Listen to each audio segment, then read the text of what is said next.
Perkenalkan, nama saya Salwa. Saya ingin bertanya Ustadz. Usia saya kan baru akan menginjak umur 17. Jadi saya masih Gen Z, punya teman-teman yang udah punya pemikiran kalau mereka itu tidak ingin menikah. Jadi mereka bisa dibilang sok tahu gitu ya Ustadz. Belum. Jadi mereka sempat bilang sama saya kayaknya nggak butuh suami, saya nggak butuh menikah. Karena pemikiran itu muncul dari lingkungannya sendiri, dari keluarganya yang membuat dia kayak trust issue gitu. Jadi apa yang bisa saya lakukan sebagai teman baiknya agar dia itu tidak mempunyai pemikiran seperti itu lagi Ustadz. Dan apakah teman saya ini bisa termasuk dalam orang yang belum mempercayai takdir yang sudah Allah berikan. Terima kasih Ustadz. Salwa dan teman-teman sekalian. Pertama, kalau Salwa tanya apa yang harus saya lakukan buat teman saya, nggak usah lakuin apa-apa. Kenapa? Saya bilang banyak orang yang hari ini berbicara ini besok berubah lagi. Karena banyak faktor eksternal yang membuat dia mengatakan itu. Mungkin dia sedang melihat lingkungan yang nggak baik-baik saja dalam masalah pernikahan kan ya. Dan itu mempengaruhi seseorang.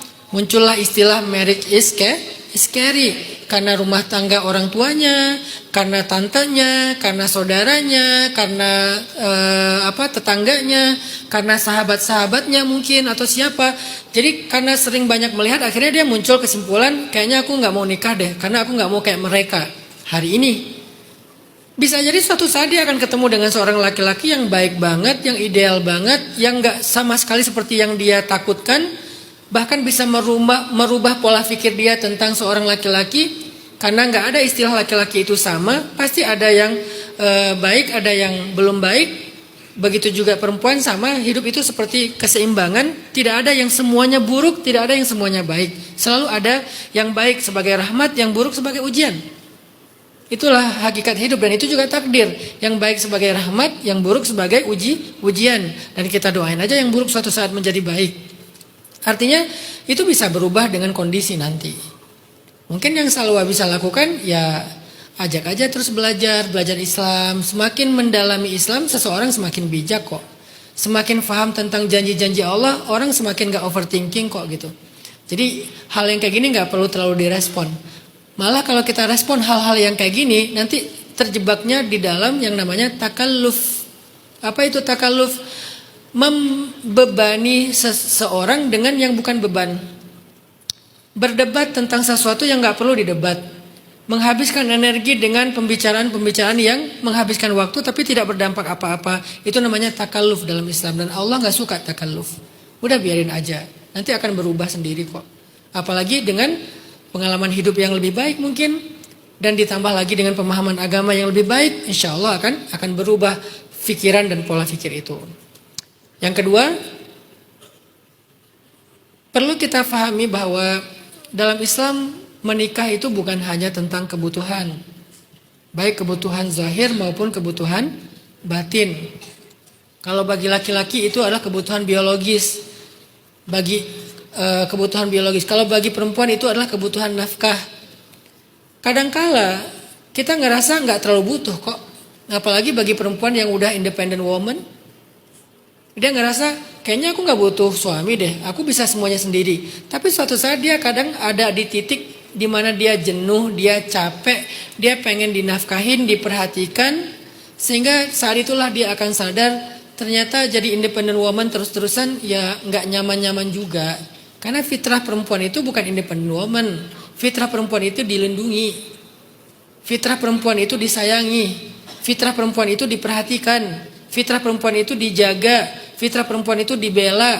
Fitrah perempuan itu dinafkahin. Itu fitrah perempuan. Maka saya gak setuju dengan istilah cewek matre.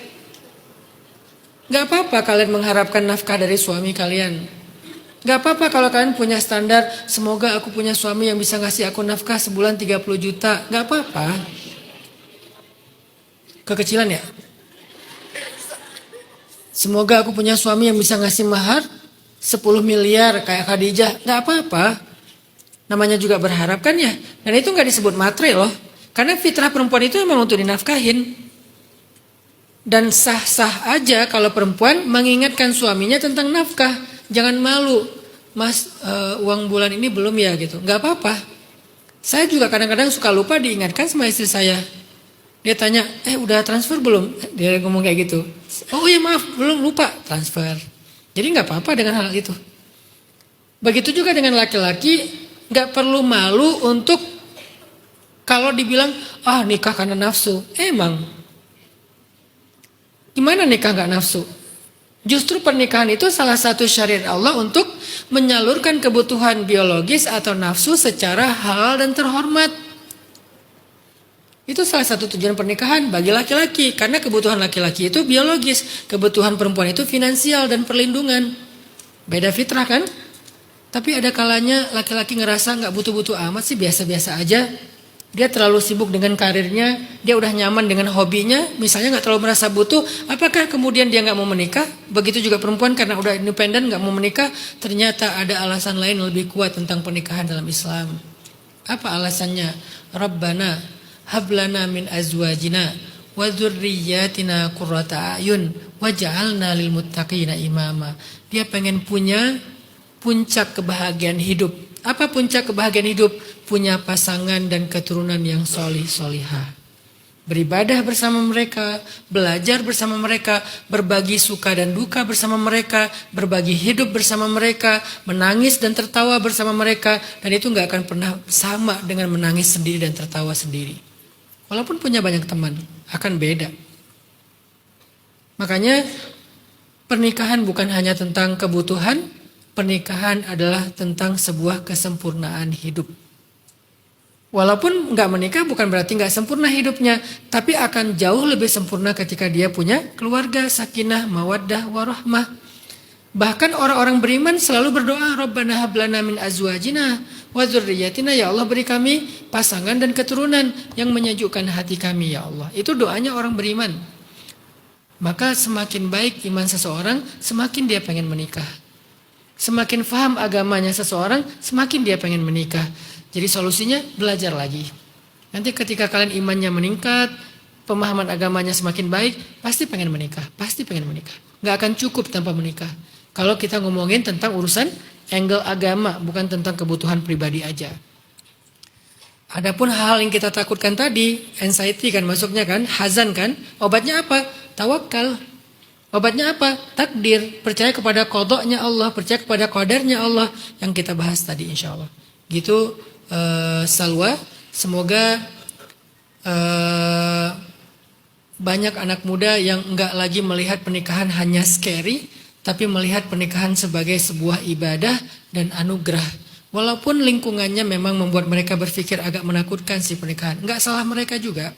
Emang kasus pernikahan yang berat itu banyak sekarang terjadi. Ditambah lagi dengan akses sosial media yang mudah, ada aja kejadian kan ya. Kayak kemarin ada perempuan yang disakiti suaminya, seorang suami yang diselingkuhi istrinya, anak yang dipukul oleh orang tuanya, yang kemudian bunuh diri sekeluarga, bla bla bla. Banyaklah yang bikin kita ngerasa scary banget. Tapi coba lihat yang bahagia, banyak juga tuh. Yang sakinah, mawaddah, warahmah, banyak juga. Jadi nggak bisa kita ngelihat secara parsial, lihatlah secara komprehensif. Allahu a'lam.